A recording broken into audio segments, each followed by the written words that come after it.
Bears beat Battlestar Galactica. You guys like The Office? I think that show is so funny. We're here to talk about knives, though, so let's do that. Today, the QSP Hawk is on the kitchen table, and we are going to go over this guy and see what you think about it. Technically, I am going to go over this guy, and then you are going to see what you think about it, and if you want to go buy one or not. This was a suggestion for me to purchase this by Brad over at Mild Manner DC, so I appreciate that because I really do like this knife. It fits a lot of different, checks a lot of boxes for me, that's what I'm trying to say, and sputter out there. Checks a lot of different boxes for me, so I really appreciate finding a knife that does that. I'm at a point in my knife collecting, I've been called fickle, actually by Brad himself, I've been called fickle. But it's been 30 years now of me dealing with knives and flipping them and trying different ones, and I sort of just kind of hone in on what I want quite a bit. So let's get into this guy. $55 for the QSP Hawk. There is a higher end version, a couple of them actually. There's the S35 version, which I've thought about buying and then swapping some parts around to kind of make it my own a little bit. A couple different S35. There's one that comes with wood that's around $100. And then there's two different carbon fiber patterns that are like $125.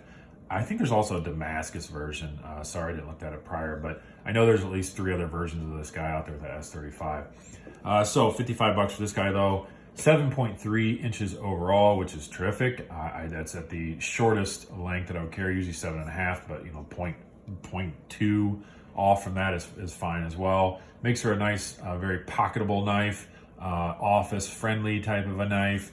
I'm not worried about the several different offices and educational places that I go that, I can just sort of slow roll it out, cut what I need to. And, as you can kind of see, not much of the knife really sticks out. Just cutting a box open and putting it away. So 7.3, that's great. 3.5 ounces overall. That's a fine weight. They could have done a little bit more. There's absolutely none, milling or whatever weight relief inside of those liners at all. So they probably could have got it down to where it was, a little below 3 ounces. But with milling in there, it is what it is. The blade steel, 14C 28N right there on the blade steel. It's pretty cool. That's terrific. That's the perfect budget steel. I have 0 problems in it. I just went over that in another review. And, it's right up there, 9CR18, 14C28N. It's it's not as tough as D2, but it's more stainless than D2. So, and I've not had a problem with D2 either. So, good steel, all right? Micarta on the scales, just bravo on the Micarta QSP. I believe this is the way to do it. It's much like the Civivi Micarta as well. I've talked about this a little bit before, and it's a little weird to me that, GFN, FRN, even G10, and I know it's stronger, but all that stuff sort of feels the same to me. I've only had one bad instance, and it kind of sucks because it's the same knife for the bad instance of Micarta as well. And that's just personal. I don't know if it's supposed to be like that or not. No one ever really told me, but the way that I feel with it, so G10, FRN all felt the same until I got a feldspar. Someone else told me that their G10 felt cheap, and I thought, well, that's kind of weird until I got it. And then every time I would hold that knife, I felt like there was like dust or grit in my hand, and that was kind of weird to me. Like I felt like I had to wash my hands. So it maybe just wasn't done quite right. Also, the feldspar, at the same time, I got the Micarta version of the feldspar, which had liners inside of it, but and I talked about this.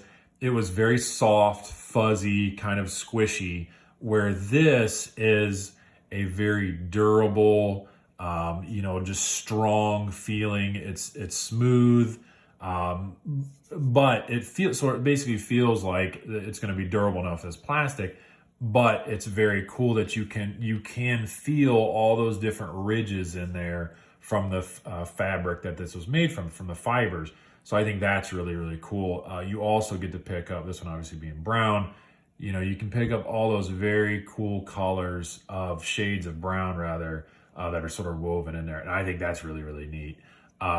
This will, of course, pick up our oil from our hands or whatever's on our hands, so it'll sort of kind of get a patina. I think that's really desirable too. I think that's cool. It sort of becomes our own knife over time. So I like the Micarta that QSP has chosen, and I think they do a great job with it.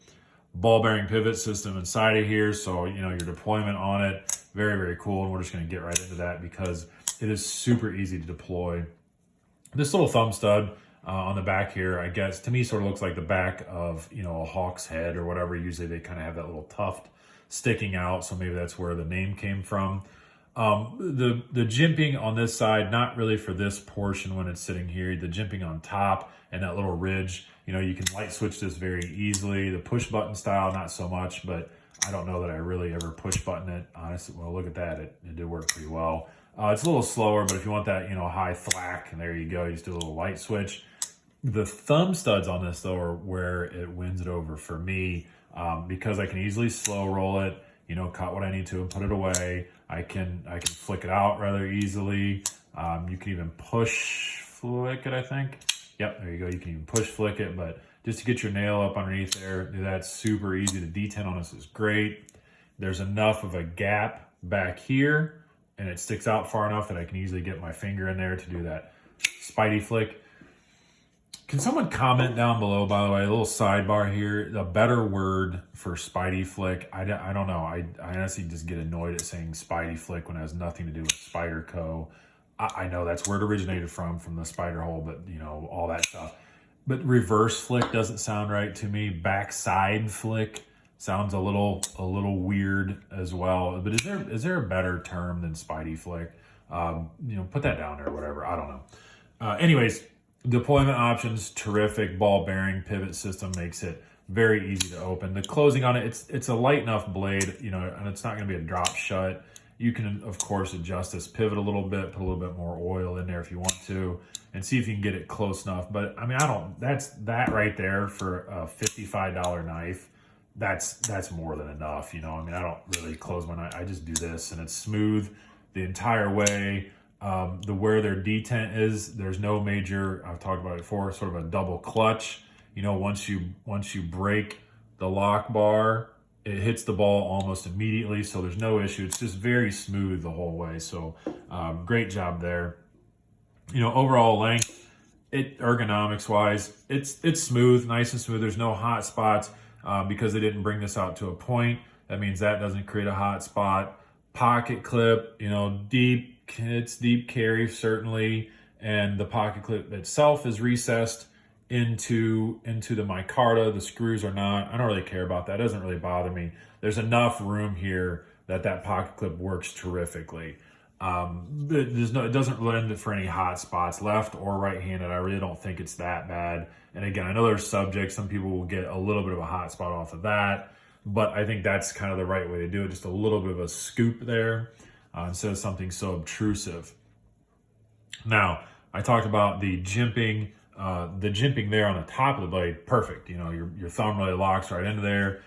You can skip over top of it if I were to do some sort of hard cuts. But the main use of that thing, it does work really well.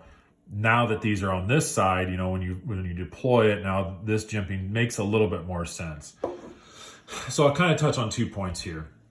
One is there is something sort of goofy about this section right here on this knife that it just doesn't, the transition doesn't quite make sense in comparison, to most other flipper knives where, once they're deployed, it sort of like leads you into the blade, if that makes sense. The overall lines of it, they're kind of lending you pointing towards the blade in some sort of manner that makes a little more sense, where this one sort of meanders you towards the blade. It's not like a hard break between, you put your hand here, you don't put whatever. It's sort of this meander up into it. But that jimping, kind of comes into play where this sort of doubles, because this certainly isn't big enough to be a finger choil here, I wouldn't think, for hardly anybody. It doesn't need to be. But because of this sort of flat area right here, with the jimping on it, that becomes kind of a little spot. So if you're going to do some draw cuts, which are made, mainly all of them, but, or whatever, if you're going to be doing any type of cutting, most of your cutting, that comes in real handy. Now, obviously, yes, your hand could slip up. So just kind of keeping back behind that way you sort of lock into it. Not much of the handles left when you're in that manner. I mean, I typically use it like that, you know, I'm cutting tape off of a box or cutting up a box. That's about all I use my knives for, really. That works really well. But it does, again, it sort of lends this kind of weird spot right here. I think kind of throws this knife off just a little bit. This top area here kind of reminds me of sort of like the Civivi pintail. I think maybe that Hooligan or something has that same kind of area right here, and the blade sort of just shapes down to a nice drop point, so that looks good. But this area does look a little weird. But you know what I say? Look, in a world where people put raisins inside of cookies, I guess this can happen and still be functional, right? Like, look, okay, I'm not knocking you if you like raisins in your cookies. I mean, we probably aren't going to be friends after this video, but you know, it is what it is, right? So you just keep your cookies with your cookies and your fruits with your fruits. But you know, whatever, you mix them together and then suddenly you got a healthy snack that tastes really gross. All right, that's enough of that. I'm just kidding about all that. You guys want to eat oatmeal cookies that have raisins in them, that's cool with me. All right, anyways, I think that's it, right? We covered everything. I mean, I think that overall this is a really terrific knife. I've gone over 10 minutes, and I don't like typically do that. Maybe I'll cut the cookie section out of here. I doubt it, because you know, I don't really know how to do that. One last thing. Oh, here. Okay, one last thing that's a little bit of a nitpick, all right? And that is their logo. I don't have a problem with their logo. I'm going to hold it just like this, where the light is hitting the section that is not part of the bevel, right? This is the flat spot. If you notice, it sort of misses it, and then you roll the knife a little bit. Oh, there's the rest of it. That's a little bizarre to me that QSP didn't focus a little more and move that back just a little bit so that a chunk of their logo, a little small chunk of their logo, ends up being on the grind line itself. That's a little weird. Just something to point out. It has no bearing on whether this knife is nice or not, but you know, as a reviewer or whatever, I think it's something to point out that it's a little different, isn't it? You know, they could have taken the time to push that back a little bit. Whatever, again, doesn't make the knife any less usable. I don't really have a problem in it, but it is just a little nitpick that I noticed right away. Overall, let's get some size comparisons and we will be done. There we go. Let's lay a bug out. There it is next to a bug out, and that's actually a quite similar comparison overall. Even your handle area and so on is pretty close. A little K-bar dozer. Put the dozer up there. There you go. Again, another pretty similar length overall, and sort of that office use, non-threatening type of a knife. And I like the cut jack a lot. Let's put a cut jack out. This was quite a popular knife, and I see that Steel Will decided to just release another color of it. Anyways, and then the Civivi Riffle, which is a terrific knife.